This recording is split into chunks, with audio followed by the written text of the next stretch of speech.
800.000 metri cubi di acqua saranno destinati alle coltivazioni delle arance di Ribera e della pesca di Bivona, questo quanto deliberato dalla cabina di regia a Palermo. Soddisfazione del sindaco di Ribera Matteo Ruvolo e dell'onorevole Calmero Pace. AICA cerca personale per la propria azienda. Trovati reperti archeologici nel mare tra Cannatello e San Leone. Intervento critico della CGIL Scuola Sicilia per le graduatorie destinate ai docenti per il prossimo anno scolastico, sistema farraginoso e complesso, critiche al ministro Valditara. Sold out ieri sera per la rassegna teatrale Pirandello al Caos con la commedia La Giara eseguita dall'Associazione Concordia. Al via oggi pomeriggio la nuova edizione della Sagra della Pesca di Bivona IGP, il taglio del nastro alle ore 18 in piazza. Diramati i calendari per la prossima stagione di calcio della Serie D, l'Akragas esordirà il prossimo 8 settembre contro il Locri.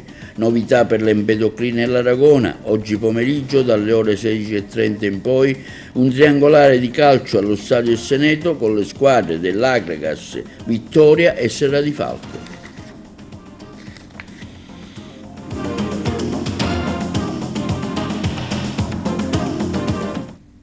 Buongiorno con l'appuntamento odierno del nostro telegiornale. Ad agosto gli agricoltori e allevatori della provincia di Agrigento potranno contare su ben 800.000 metri cubi di acqua destinata all'irrigazione proveniente dagli invasi Castello e Prizzi, oltre a quella disponibile per la traversa Favara di Burgio. Questa è la decisione adottata dalla cabina di regia con a capo Dario Castabellotta. Gli allevatori della provincia di Agrigento potranno contare su 800.000 metri cubi di acqua destinata all'irrigazione proveniente dagli invasi Castello e Prizzi, oltre a quello disponibile presso la traversa Favara di Burgio. Questa misura è stata disposta da un'ordinanza firmata dal commissario delegato per l'emergenza idrica in agricoltura e zootecnia, Dario Castabellotta. La decisione è stata presa durante una riunione presso Palazzo Dorleans, alla quale hanno partecipato la cabina di regia per l'emergenza idrica, l'assessore all'agricoltura Salvatore Barbagallo. Dalla riunione è emersa la necessità di una seconda irrigazione di soccorso per evitare il disseccamento e la morte delle coltivazioni. Questa misura è particolarmente cruciale per proteggere le produzioni di alta qualità come l'arancia di Ribera DOP e la pesca di Bivona IGP, che coprono complessivamente un'area di 7.000 ettari. L'acqua potrà essere utilizzata anche al di fuori del comprensorio consortile 3 di Agrigento e, se necessario, l'irrigazione di soccorso potrà proseguire nel mese di settembre, previa valutazione della disponibilità delle risorse idriche. In particolare, l'acqua della traversa di Favara sarà utilizzata fino al suo esaurimento in vista dei lavori di dragaggio previsti per il mese di settembre. Per gli invasi del Castello e Prizzi si dovrà garantire anche l'uso idropotabile e la salvaguardia dell'ittofauna. Per questo motivo il Consorzio di Bonifica, i gestori degli invasi, i gestori del servizio idrico come AICA e AMAP attiveranno un monitoraggio continuo per prevenire situazioni di crisi e, se necessario, avviare il trasferimento dei pesci. Questa misura rappresenta un intervento fondamentale per sostenere l'agricoltura e la zootecnia della zona, settori già fortemente provati dalla scarsità di risorse idriche. In merito interviene il Presidente della Regione Schifani. È una scelta, evidenzia il Presidente della Regione, per sostenere i nostri agricoltori e gli allevatori in un momento di estrema necessità per proteggere e preservare le culture di eccellenza della nostra terra, ma anche il benessere economico e sociale delle comunità locali. Il governo regionale è al fianco del settore agricolo e zootecnico in un momento di particolare crisi. Proprio per questo motivo ho già stanziato decine di milioni di euro per limitare i danni dovuti alla siccità. E in merito a tale decisione abbiamo sentito telefonicamente il primo cittadino di Ribera, Matteo Ruvolo. Sindaco, facciamo il punto della situazione per l'erogazione verso gli agrumeti. Ecco, giorni fa avete fatto una manifestazione di protesta, la cabina di regia era contro. Ecco, questa mattina la notizia che invece a quanto pare sarebbe disponibile 800.000 metri cubi d'acqua, se non erro. Sì, è stata messa l'ordinanza da parte del commissario per l'emergenza idrica in agricoltura, il dottor Dario Cartabellotta, che assegna al comprensorio servito dal consorzio di bonifica Agrigento 3 800.000 metri cubi d'acqua per uso irriguo, che è una risposta, diciamo, parziale alle richieste che sono pervenute da noi sindaci settimana scorsa alla cabina di regia a Palermo, che aveva deciso di non assegnare nessun'acqua per uso irriguo. Il mondo agricolo, chiaramente, i comitati degli agricoltori si sono fatti sentire, si è fatta una manifestazione insieme ai sindaci e si è ottenuta questa risposta parziale, perché a fronte di 1,5 milioni di metri cubi d'acqua che era stato richiesto per poter garantire un'irrigazione al 60-70% delle necessità degli agrumeti e degli impianti, e sono stati concessi 800.000 metri cubi. Servono per dare una boccata d'ossigeno a tutti gli agrumeti, parliamo di 7.000 ettari di agrumeto dell'arancia DOP di Ribera, di un'eccellenza che rischia di disseccarsi, e quindi la catastrofe economica di un intero comprensorio, di un intero territorio. Voglio ricordare che il volume d'affari della produzione della nostra arancia DOP tra diretto e indotto si aggira intorno ai 700-800 mila euro annui. Il frutto è ormai compromesso, pertanto diciamo che alla fine la cabina di regia si è resa conto che questa possibilità effettivamente c'era, e pertanto al grido di allarme degli agricoltori, del consorzio, di noi sindaci del territorio, si sono mostrati alla fine sensibili, e quindi è venuta fuori questa decisione ieri con l'ordinanza del commissario Cartabellotta. Noi speriamo che anche queste poche piogge che sono arrivate nell'entroterra, e che quindi sicuramente fanno ben sperare, perché si possono arricchire volumi d'acqua nella diga Raia di Prizzi e qualcosina anche nell'invaso del castello di Bivona, possano permettere anche in futuro, in corso di irrigazione, di implementare ulteriori volumi d'acqua per la nostra arancia DOP, per le pesche di Bivona, cioè per i nostri prodotti di eccellenza, che rischiano veramente di essere compromessi da questa annata di siccità severa senza precedenti, che porterebbe in ginocchio l'intero comparto agricolo del territorio. Per la distribuzione idrica invece nel territorio urbano, insomma, in città, com'è la situazione? E anche lì, dal punto di vista degli usi civici e potabili, ci sono difficoltà, perché abbiamo turni ormai di una settimana. Si fa fatica, ci sono quartieri che vengono serviti ma che non hanno la pressione, quindi si verifica il fatto che in alcune vie l'acqua arriva anche se è poca, mentre in altre vie dello stesso quartiere non riesce ad arrivare, proprio perché la situazione è drammatica. Ribera è passata da una fornitura di 46 litri, 50 litri secondo di 3 mesi fa ad appena 16-18 litri secondo. L'assorbimento in questo periodo estivo è di 180 litri secondo, quindi entrano 16, 18, 20 litri d'acqua al secondo ne escono 180 litri, quindi è stata fatta un'ordinanza per richiamare un po' la popolazione a fare un po' di risparmio, avere oculatezza nell'uso dell'acqua, ma anche sotto questo profilo la situazione è drammatica. Speriamo possa migliorare con l'attivazione dei pozzi di grattavoli di sciacca, che potranno garantire magari qualche litro secondo in più anche alla nostra città. Sindaco, un'ultima domanda, ecco, c'era stato, mi pare, un finanziamento per recuperare, se non ricordo male, anche qualcosa dal fiume Verdura? C'è stato un finanziamento di 500.000 euro da parte dell'autorità di bacino per lo sfangamento della traversa Favara di Burgio. Questo permetterebbe di togliere tutta la terra e l'insabbiamento che c'è davanti alla traversa, aumentando la capacità di invasamento di quella stessa traversa, che potrebbe convogliare almeno 500.000 metri cubi d'acqua, che potrebbero sicuramente essere utili per l'uso agricolo, almeno in quella zona, cioè nella vallata del Verdura, dell'Alto Sosio e del Basso Verdura. Saranno appaltati, diceva l'ingegnere Santoro, i primi di settembre ai lavori, l'emergenza è attuale, è immediata. Certamente questo nei prossimi mesi potrebbe garantire ulteriori volumi d'acqua per il territorio di quella contrada, cioè della zona dell'Alto Sosio e del Basso Verdura. E su tale decisione sentiamo l'onorevole Carmelo Pace, che attraverso un comunicato stampa afferma: la seconda irrigazione di soccorso concessa in provincia di Agrigento preserverà le colture del territorio, e di questo ringraziamo il Presidente della Regione Renato Schifani, che è stato sempre a fianco del settore agricolo e zootecnico, il Commissario per l'emergenza idrica in agricoltura Dario Castabellotta, l'assessore all'energia Roberto Di Mauro e tutta la cabina di regia.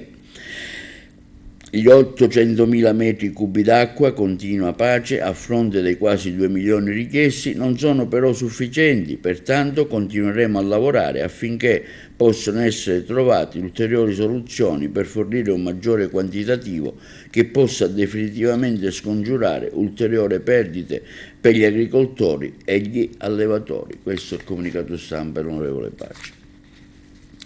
E intanto l'AICA informa che in relazione all'attuale grave crisi idrica e alla necessità di reperire personale tecnico, amministrativo e operaio per fronteggiare la stessa, ha avviato per il tramite un'apposita agenzia una selezione di personale per la somministrazione a tempo determinato destinato a ricoprire ruoli diversi in diverse aree aziendali. Tra questi le posizioni disponibili sono quelli di addetti alla progettazione dei lavori della rete idrica, addetti all'assistenza dei lavori, addetti alla segreteria alla clientela, addetti alla manutenzione in reti idriche, autisti e mezzi pesanti.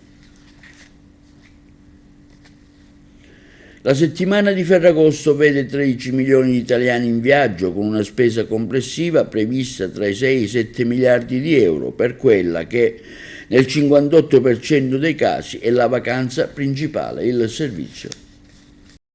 La settimana di Ferragosto vedrà 13 milioni di italiani in viaggio, con una spesa complessiva prevista tra i 6 e i 7 miliardi di euro, per quella che nel 58% dei casi è la vacanza principale, numeri sostanzialmente stabili rispetto allo stesso periodo dell'anno precedente. Questa è la fotografia scattata dall'Osservatorio Turismo di Commercio in collaborazione con SVG sulle vacanze degli italiani per il prossimo 15 agosto. L'82% farà le vacanze in Italia, di questi il 5% dichiara di rimanere in località vicino alla propria casa, il 18% degli italiani andrà all'estero e in lieve calo rispetto allo stesso periodo dell'anno scorso, quando si era attestata al 22%. Per le mete di quest'anno trionfano l'Emilia-Romagna, il sud con Calabria, Sicilia, Campania e Puglia nella top 5. Liguria e Toscana sfiorano il vertice della classifica. Per l'estero invece continua il predominio delle mete greche, spagnole e della costa mediterranea francese. Mare super gettonato scelto da un vacanziere su 2, ma anche la montagna è molto apprezzata, scelta dal 18% del campione intervistato. Meno attrattive per questa settimana le città d'arte, che non raggiungono la quota del 10%, nonostante il 31% programmi di soggiornare in seconde case o ospite di amici e parenti. Non viene meno anche in questa settimana l'interesse per le strutture alberghiere, che ospiteranno il 23% degli italiani in vacanza. La metà degli intervistati trascorrerà questi giorni all'insegna del più assoluto relax, un 34% principalmente composto da giovani tra i 18 e i 34 anni punterà al divertimento. 4 su 10 dichiarano di scegliere questo periodo perché è l'unico in cui hanno le ferie disponibili, e a questi si associa un ulteriore 17% che confessa che solo a Ferragosto potrà fruire dell'ospitalità dei familiari e amici, ma c'è anche un 20% di intervistati che non rinuncerebbe mai all'abitudine di fare la vacanza in questi giorni. Recuperati 2 reperti romani nei fondali di Cannatello, l'operazione congiunta della Soprintendenza del Mare e dell'Arma dei Carabinieri porta alla luce un'ancora di epoca romana, il servizio. 2 reperti archeologici di notevole interesse storico sono stati recuperati nei fondali di Cannatello, vicino a San Leone, ad Agrigento. La Soprintendenza del Mare della Regione Siciliana, con il supporto dell'Arma dei Carabinieri, ha riportato alla luce parti in piombo di un'ancora appartenente probabilmente a una piccola imbarcazione di epoca romana. Tra i reperti un ceppo mobile e una contromarra, elementi fondamentali dell'ancora stessa. Il mare con i suoi fondali continua a regalarci grandi emozioni, dice l'assessore ai beni culturali e all'identità siciliana Paolo Scarpinato. Oltre che reperti preziosi per la conoscenza della storia, un ringraziamento va a tutti coloro che hanno reso possibile questa operazione. La collaborazione tra enti, istituzioni e privati cittadini è di fondamentale importanza per proteggere e valorizzare il nostro patrimonio culturale. L'operazione di recupero è stata avviata grazie a una segnalazione dell'Associazione BC Sicilia. La Soprintendenza del Mare ha coordinato l'intervento avvalendosi della collaborazione dei militari, dell'Arma, del Nucleo Tutela Patrimonio Culturale di Palermo e del Nucleo Sommozzatori dei Carabinieri di Messina. I reperti sono stati così affidati al Parco Archeologico della Valle dei Tempi per il primo trattamento conservativo. In seguito verranno valorizzati in una struttura del territorio agrigentino, arricchendo ulteriormente il patrimonio culturale e storico della Sicilia. E sulla scuola interviene la FLC CGIL Sicilia, al via le immissioni in ruolo del personale docente, sistema complesso e farraginoso il servizio. Al via la procedura delle immissioni in ruolo 2024 in Sicilia del personale docente dopo la pubblicazione dei contingenti e delle istituzioni operative. Fino al prossimo 12 agosto sarà possibile effettuare la scelta della provincia e successivamente, probabilmente entro il 16 agosto, la scelta delle sedi. In Sicilia, dichiarano i vertici della CGIL Rizza e Cirino, rispettivamente segretario generale regionale della FLC, CGIL, il contingente prevede solo 1.846 posti dei 45.124 previsti a livello nazionale, su una disponibilità totale più ampia di circa ben 62.393 posti disponibili. La differenza tra il contingente autorizzato di circa 45.000 e posti vacanti disponibili 63.000 è dovuta alla scelta del ministro Valditara di attivare e autorizzare un secondo concorso PNRR nel prossimo autunno, ancora prima di aspettare l'esito delle immissioni in ruolo quest'anno. E proprio i ritardi nei concorsi del PNRR e delle relative graduatorie, aggiungono i vertici della CGIL, ha causato lo slittamento del termine utile per le operazioni di immissione al 31 dicembre 2024, anziché del solito 31 agosto. È un sistema complesso e farraginoso causato dalle tante e diverse procedure concorsuali attivate negli ultimi anni a distanza ravvicinata e anche in presenza di vincitori idonei delle procedure precedenti.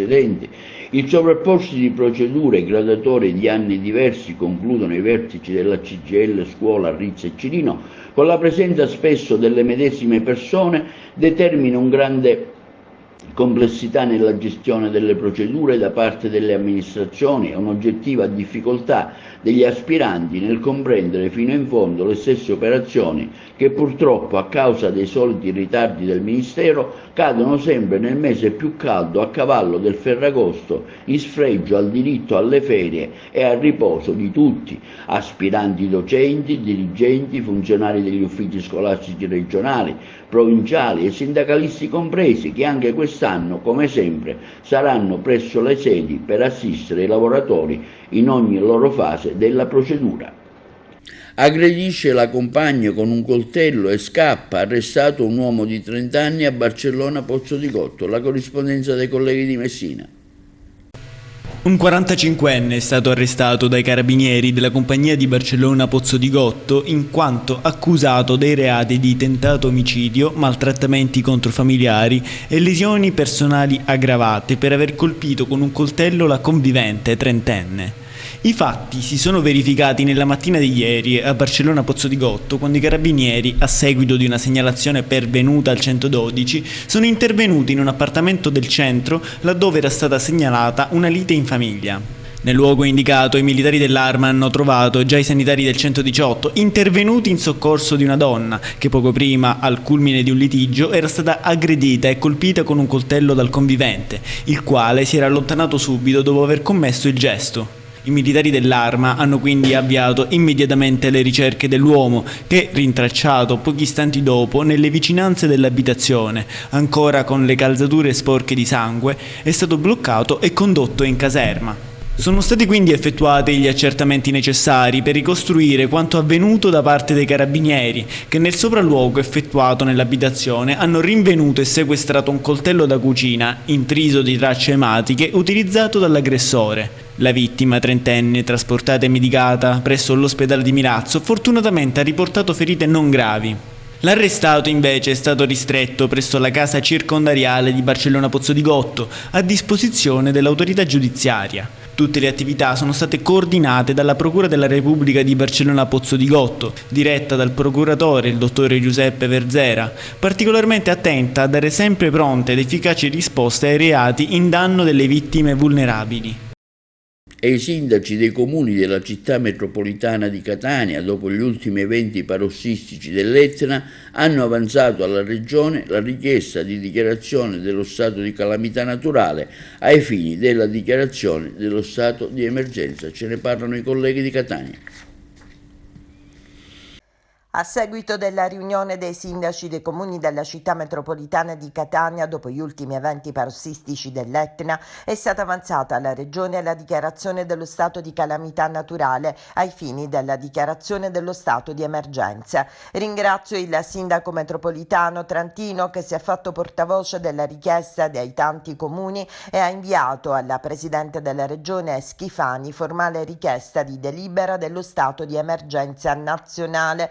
Dichiara così il sindaco di Acireale Roberto Barbagallo. Giorni fa in riunione abbiamo valutato le condizioni di emergenza derivanti dalla ricaduta di cenere vulcanica e abbiamo pensato ad un piano strategico a lungo termine che ci consenta di gestire il fenomeno sempre più ricorrente come ordinario. Serve una soluzione che preveda un'unica regia per coordinare le operazioni di pulizia su tutti i comuni interessati, impiegando mezzi meccanici e personale qualificato. C'è bisogno di risorse per l'acquisto e la gestione dei mezzi con una strategia globale che permetta pronti interventi e un risparmio di spesa nel tempo. Contemporaneamente però, considerata l'emergenza già in atto, è necessario intervenire tempestivamente a tutela dei nostri cittadini e della salute pubblica e le risorse finanziarie dei comuni non possono bastare. Per la pulizia delle strade del territorio metropolitano dalla cenere degli ultimi fenomeni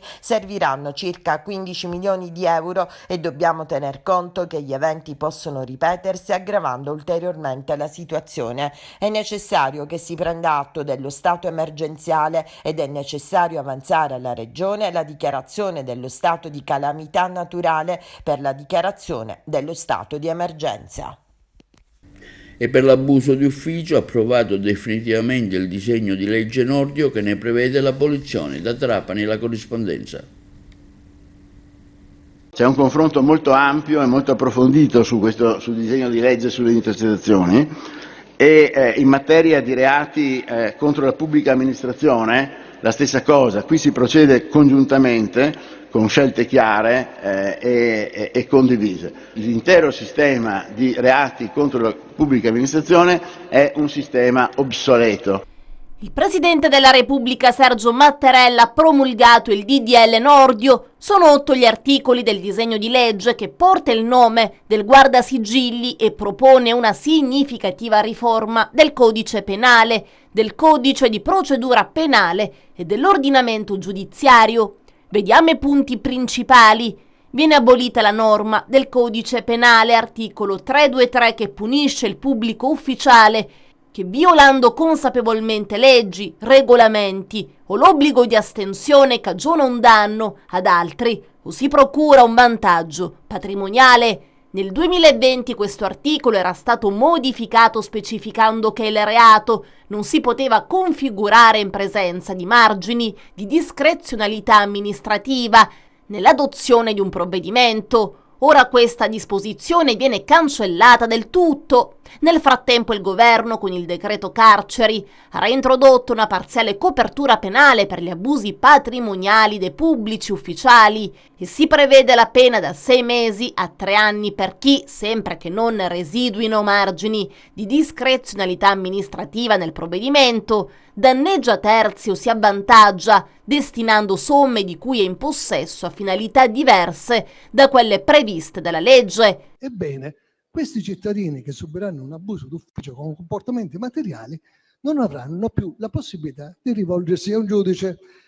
Ed è interessante che la casistica delle condanne definitive per abuso d'ufficio dal 1996 al 2020 ha evidenziato diversi casi di condanna definitiva. Si tratta di quello che prima del 1990 era detto peculato per distrazione. Si restringe poi l'ambito di applicazione di questo reato. La mediazione viene ritenuta illecita se finalizzata a far compiere un reato ad un pubblico ufficiale. Si elimina l'ipotesi della millanteria e restano le condotte più gravi. Sul piano sanzionatorio aumenta il minimo edittale della pena. Da 1 anno e 6 mesi a 4 anni e 6 mesi. Non dovranno essere riportate le conversazioni, i dati relativi a soggetti non coinvolti dalle indagini, se non considerati rilevanti per il procedimento, e nella richiesta di misura cautelare del PM e nell'ordinanza del giudice non dovranno essere indicati i dati personali dei soggetti diversi dalle parti, salvo che ciò sia considerato indispensabile per l'esposizione degli elementi rilevanti. Il giudice dovrà quindi stralciare le intercettazioni che contengono dati relativi a soggetti diversi dalle parti, laddove non essenziali. Nell'avviso dovrà essere contenuta una descrizione solo sommaria sul fatto su cui si indaga. Il giudice dovrà procedere all'interrogatorio dell'indagato prima di disporre la misura cautelare, previo deposito degli atti con facoltà della difesa di averne copia. L'indagato potrà così avere la possibilità di una difesa preventiva prima di eventuali misure come la custodia cautelare in carcere. Introduzione poi di un organo collegiale formato da 3 giudici per l'adozione dell'ordinanza di custodia cautelare in carcere, che attualmente invece è sempre disposta dal giudice monocratico. La collegialità è prevista solo in fase di indagini ed è estesa anche alle pronunce di aggravamento della misura cautelare e all'applicazione provvisoria delle misure di sicurezza detentive, ma non quando la misura è adottata durante le procedure di convalida, di arresto o fermo. E ancora, la limitazione alla possibilità per il PM di proporre appello contro le sentenze di assoluzione di primo grado. Il provvedimento non riguarda i reati più gravi. E si aprirà oggi pomeriggio la sagra della pesca di Bivone GP. L'inaugurazione avverrà alle ore 18 e vedrà la partecipazione del sindaco di Rive de Clare e quelli del territorio. La manifestazione avrà durata tutto il pomeriggio e la serata si concluderà alle ore 23 con la musica del DJ Luca Onessini. Linea alla regia per la pubblicità. Gran successo ieri sera è Sold Out, il secondo appuntamento della rassegna teatrale Pirandello al Caos. In scena la commedia La Giara, rappresentata dall'Associazione Culturale Concordia, una versione teatrale originale supportata dai fratelli Casese e dal gruppo Valdacragas. Il prossimo appuntamento della rassegna sarà il 23 agosto con il maestro Sorbello che seguirà il Terno a Fischiato.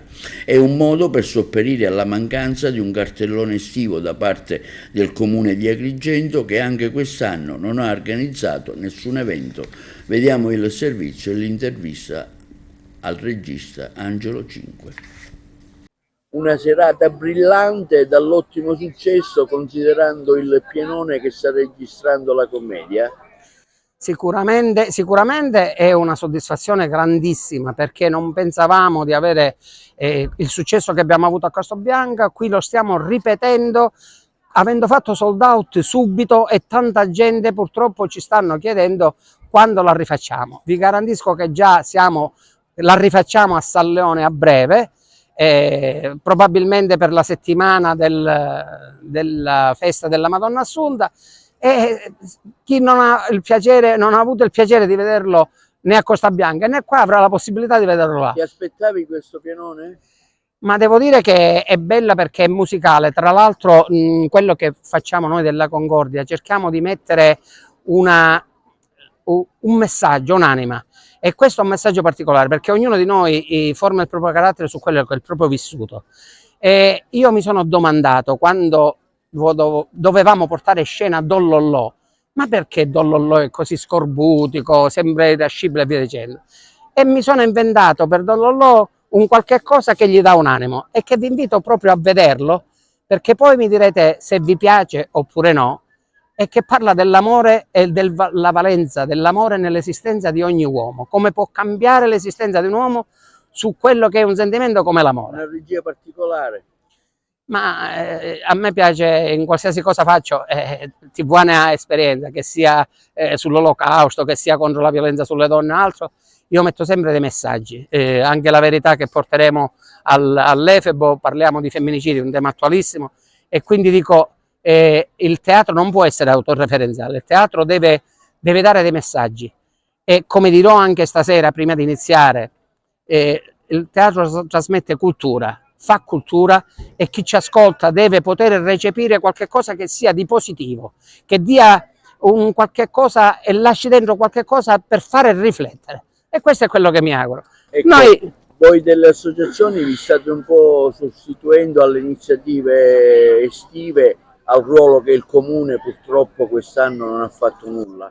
Vabbè, io non mi metto a fare polemiche col comune o altro, io dico solo una cosa: dovremmo rimboccarci tutte le maniche, cercare di fare rete tra di noi, evitare di fare doppioni nelle stesse serate o altro, e quindi fare una programmazione di spettacoli per non trovarci impreparati nel 2025, perché il 2025 è alle porte, e io dico che se tutti noi di Agrigento, dove ci sono delle belle compagnie, delle belle realtà teatrali, riusciamo a dare qualche cosa a chi viene ad Agrigento, capitale della cultura, sono convinto che riusciremmo ad ottenere uno scopo grandissimo. Guarda solo ai grandi eventi da parte dell'amministrazione comunale. Su questo, come dico, non voglio fare polemiche. Io dico che si dovrebbe investire quello che è la capitale della cultura, si dovrebbe investire per lasciare qualche cosa ad Agrigento che serva anche per il futuro di Agrigento, perché l'evento finisce e non lascia niente. Se noi invece lasciamo delle realtà, delle strutture che poi funzionano e che danno la possibilità di continuare a dare cultura ad Agrigento anche in un piccolo, anche nel piccolo, perché a volte bastano tante piccole gocce per riempire un mare. Per cui io dico, la buona volontà noi ce la mettiamo, e sono convinto che se c'è la buona volontà anche degli amministratori si possa riuscire a realizzare qualche cosa di valido. Purtroppo per ora è stata così. Ma io vedo il bicchiere sempre mezzo pieno, e quindi mi auguro che il futuro possa riservare delle buone cose ad Agrigento. Tra l'altro ci troviamo davanti alla casa del nostro grande Luigi Pirandello. I paradossi per lui erano qualcosa di particolare, e io dico, Pirandello docet, però noi dobbiamo cercare di levarci di dosso questa crosta di non sapere fare. Guardiamo il bicchiere mezzo pieno e guardiamo il futuro con fiducia, perché sono convinto che potremmo fare tante cose valide e tante cose che siano di attrazione sia turistica che per una valorizzazione di Agrigento.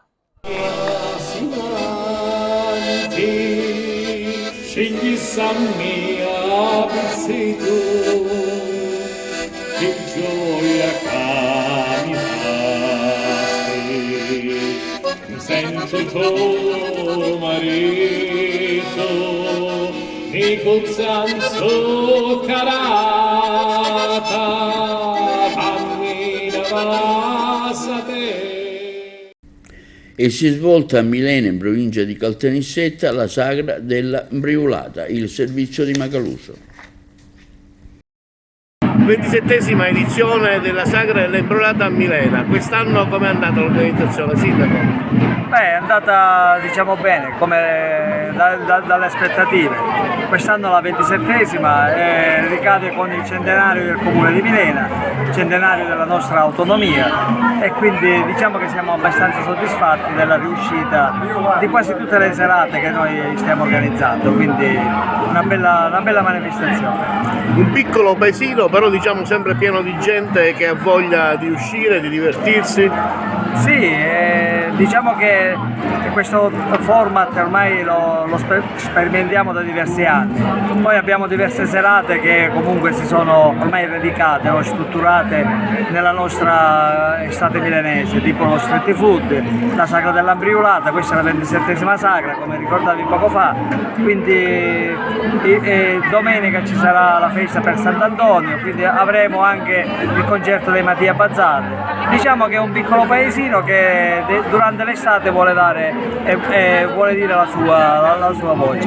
Un ricco programma che attira anche molti emigrati che ci sono all'estero. Sì, questo è anche vero, ne approfittiamo anche per il ritorno di molti milocchesi che vengono a Milena. Quest'anno magari un po' siamo stati penalizzati, ma non solo Milena, penso tutta la Sicilia, per questo problema della siccità, però alla fine c'è una buona affluenza anche di gente di fuori. Signora Maria Rosa, la Sagra dell'Ambriulata è giunta alla 27esima edizione, voi come sta andando questa sera? Benissimo, benissimo, stiamo vendendo le nostre imbriulate, sono tutti contenti le persone.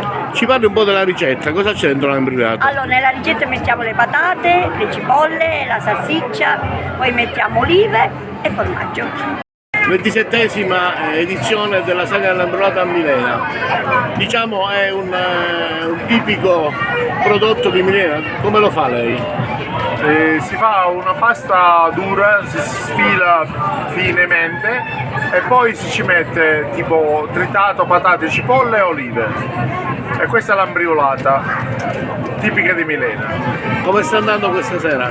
Questa sera è andata alla grande perché sono finite subito, il tempo di farci la croce è finita.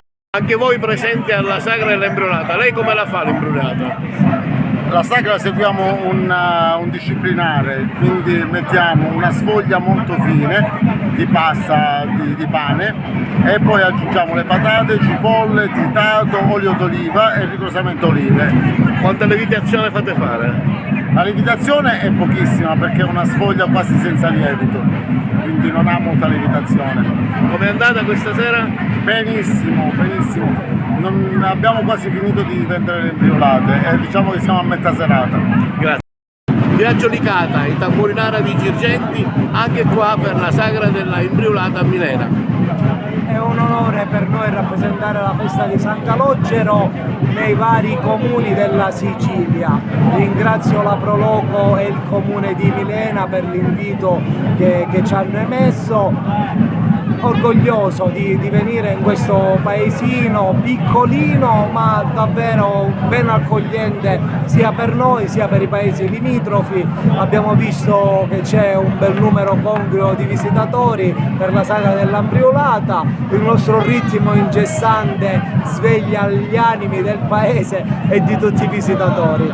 Andiamo avanti sempre con le nostre tradizioni popolari, tanto amati, il pubblico si diverte, ci divertiamo tantissimo anche noi e l'obiettivo principale che noi ci prefissiamo, cioè ripeto che è quello di far divertire la gente e ovviamente di divertirci anche noi nello spirito delle antiche tradizioni popolari.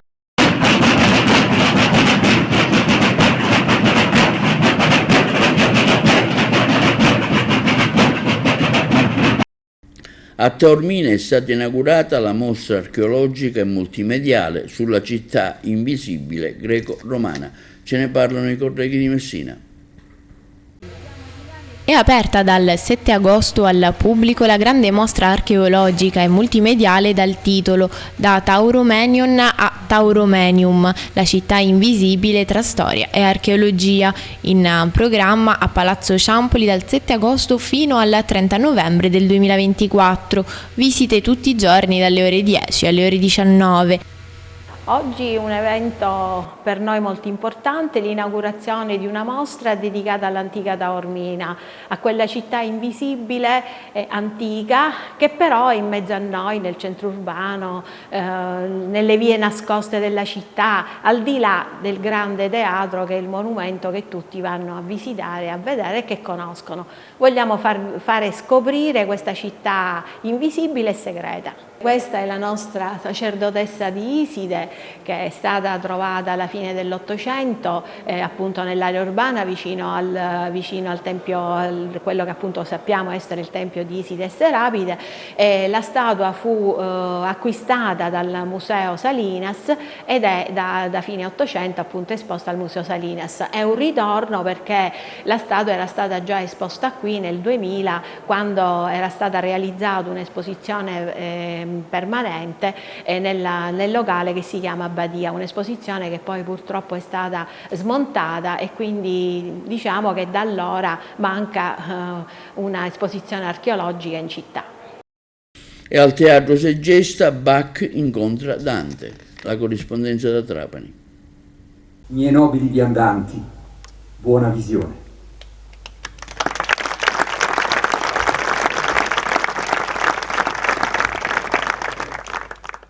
L'eterna attualità, una rivisitazione della Divina Commedia che incontra la musica di Johann Sebastian Bach in una versione rielaborata da me e Monica Montanti secondo la nostra sensibilità, interpretata da 5 fantastiche danzatrici in uno scenario incredibile che è quello appunto del Teatro di Segesta. Siamo qui proprio per portare la danza, quella con la D maiuscola. Siamo coscienti del fatto che al giorno d'oggi ci sia sempre di più un filone della non danza che sta prendendo piede. Noi sosteniamo la danza fatta di sacrificio, la danza fatta di tecnica e di qualità.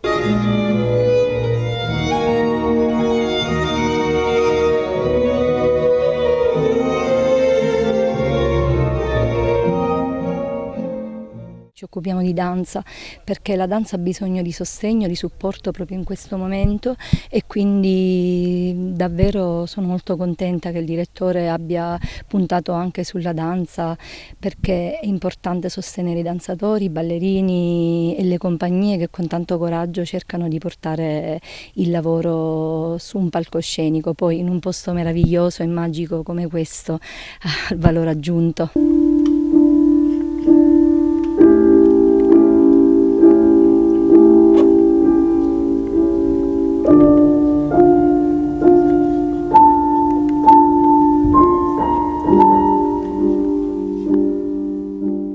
Coreografato per rappresentare peccati come la lussuria, l'accidia, la gola, la violenza, in un divenire verso una luce salvifica, quindi quali migliori musiche se non le melodie di Bach per accompagnare questo cammino.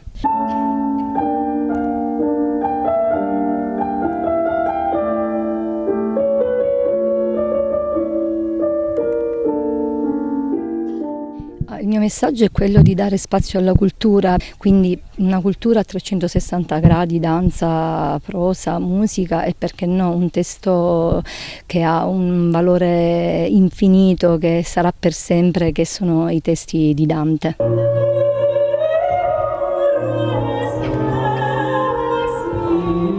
Vedere questo scenario e pensare a queste pietre millenarie ci ha dato un'emozione e noi da quando abbiamo saputo che ci saremmo dovuti esibire qui abbiamo davvero un orgoglio e anche un'aspettativa che ci rimanga anche qualcosa di tutto questo. Infatti per questo ringraziamo il direttore artistico Collova per averci invitato in questa serata. Porterò negli occhi questo panorama, queste pietre, davvero la luce che c'è qui, è una luce che porterò dentro per tanto tempo. Estate, tempo di concerti e di serate musicali. Alle Toianni il concerto di Giusy Ferreri ha riempito la piazza. Avete voglia di cantare alle Toianni? Il mio corpo non si veste più di voglie e tu non saprai neanche più che si muove. È come ti credevo un anno fa a novembre. Con Giusy Ferreri alle Toianni è già novembre, con suoni e melodie che per una sera fanno dimenticare il caldo di queste serate di agosto. Pubblico delle grandi occasioni fatti a Piazza Cagli di Leto Ianni, che ha accolto con partecipazione l'artista di origini palermitane. A distanza di 16 anni dal suo debutto nel Talent X Factor, dove è arrivata seconda, Giusy ha dimostrato di essere tanto amata dal suo pubblico che, mantenendo fede alla promessa del primo singolo Non ti scordar di me, non si è dimenticato di questo talento della musica italiana, ma ha partecipato con attenzione ai brani proposti, ballando pure sulle note di hit dell'estate.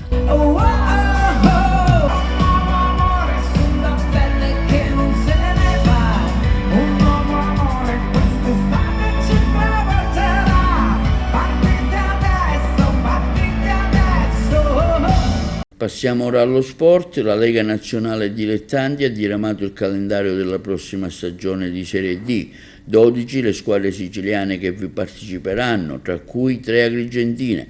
Si partirà per l'Acragas con la partita contro il Locri il prossimo 8 settembre. Ce ne parla meglio il collega Carmelo Lentini. La Lega Nazionale Dilettanti ha diramato il calendario del prossimo campionato di Serie D, e che vede ai nastri di partenza ben 12 siciliane, di cui ricordiamo 3 sono agrigentine, 4 calabresi e 2 campane. L'esordio esterno per l'Acragas, che si confronterà con il Locri. Si parte infatti domenica 8 settembre, mentre il debutto all'Esseneto è fissato proprio per la seconda contro la neopromossa Pompei il 15 settembre. Ma vediamo così come si svolgeranno le gare di andata nel prossimo torneo di Serie D Gironeo. E come detto prima, l'esordio dell'Acragas sarà in trasferta, domenica 8 settembre alle ore 15 contro il Locri. La domenica successiva il debutto allo stadio Esseneto di Agrigento contro il neo promosso Pompei. Alla terza giornata è il primo attesissimo derby agrigentino, Castrum Favara Acragas. Per quanto riguarda la quarta di campionato, la squadra biancazzurra ospiterà la San Cataldese e la quinta ancora a trasferta, questa volta a Barcellona Pozzo di Gotto contro la locale 9 Gea Virtus. Poi si ritorna nuovamente all'Esseneto nella sesta giornata contro la Scafatese. Per la settima di campionato la squadra di mister Lillo Bonfatto giocherà sul campo del Città di Sant'Agata. All'ottava la sfida all'Esseneto sarà Acragas Ragusa. Ancora un derby siciliano nella domenica successiva, infatti l'Acragas sarà di scena al Tupparello contro la Cirealo, uno storico avversario. Il mese di novembre si apre con la partitissima Acragas Regina, mentre all'11ª giornata il derbissimo sarà Licata Acragas Aldino Liotta. Poi la squadra biancazzurra riceverà all'Esseneto Lenna.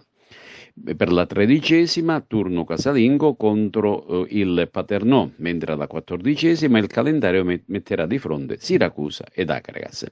Per la prima domenica di dicembre, nella 15ª giornata, l'Acragas riceverà in casa la Vibonese, poi ci sarà la trasferta di Caltanissetta contro la neopromossa Nissa.